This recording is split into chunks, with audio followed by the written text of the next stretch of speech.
Assalamualaikum warahmatullahi wabarakatuh.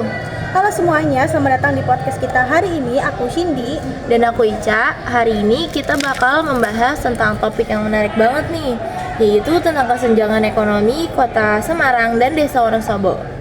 Iya nih, daerah yang sama-sama di Jawa Tengah ternyata punya kondisi ekonomi yang cukup berbeda ya. Betul banget nih. Yuk kita bahas konsepnya terlebih dahulu. Jadi, kesenjangan ekonomi itu artinya adanya perbedaan tingkat kesejahteraan antara kelompok masyarakat. Bisa dilihat dari pendapatan, pendidikan, dan akses terhadap fasilitas. Nah, kalau kita lihat antara Kota Semarang dan Desa Wonosobo berbeda cukup jelas.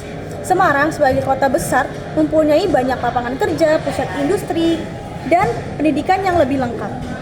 Sementara di Wonosobo, sebagian besar masyarakatnya masih bergantung pada sektor pertanian dan hasil bumi. Akses teknologi dan lapangan kerja non-pertanian juga masih terbatas nih. Pendapatan masyarakat Desa Wonosobo lebih rendah dibandingkan warga Semarang, dan ini disebut kesenjangan ekonomi. Selanjutnya ini ada bagian kedua, yaitu analisis data. Berdasarkan data dari BPS tahun 2023 Jawa Tengah, rata-rata masyarakat Kota Semarang rata-rata pendapatan Kota Semarang mencapai 4,5 juta per bulan, sedangkan Desa Wonosobo hanya mencapai 1,8 juta per bulan. Itu tingkat kemiskinan di pedesaan juga masih cukup tinggi. Contohnya, angka kemiskinan di Kabupaten Wonosobo mencapai 12%, sedangkan di Kota Semarang hanya 5%. Dari data itu kelihatan banget kalau kesenjangan ekonomi masih terjadi, padahal dalam satu provinsi yang sama. Oke, selanjutnya ini ada bagian ketiga, contoh kasusnya.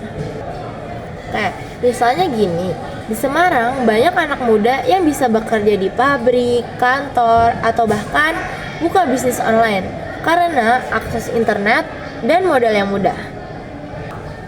Tapi di Wonosobo masih banyak masyarakat menggantungkan hidup dengan pertanian seperti kentang, sayuran, bahkan ya kalau lagi musim hujan atau harga sayur turun, penghasilan mereka pun juga ikut turun drastis. Itu fasilitas pendidikan di Semarang lebih lengkap, banyak sekolah dan universitas yang bagus, sedangkan di Wonosobo kadang masih terbatas, akibatnya peluang kerja juga nggak seimbang. Nah, hal-hal seperti ini yang bikin kesenjangan ekonomi antara Kota Semarang dan Desa Wonosobo makin terasa, bukan soal uang tapi juga soal kesempatan. Jadi kesimpulannya, kalau kesenjangan ekonomi antara Kota Semarang dan Desa Wonosobo terjadi karena perbedaan kesempatan dan fasilitas. Betul banget nih, tapi dengan perhatian pemerintah dan peran masyarakat, potensi di desa bisa dikembangkan. Terima kasih sudah dengerin podcast kita hari ini. Sampai jumpa di podcast selanjutnya. Wassalamualaikum warahmatullahi wabarakatuh.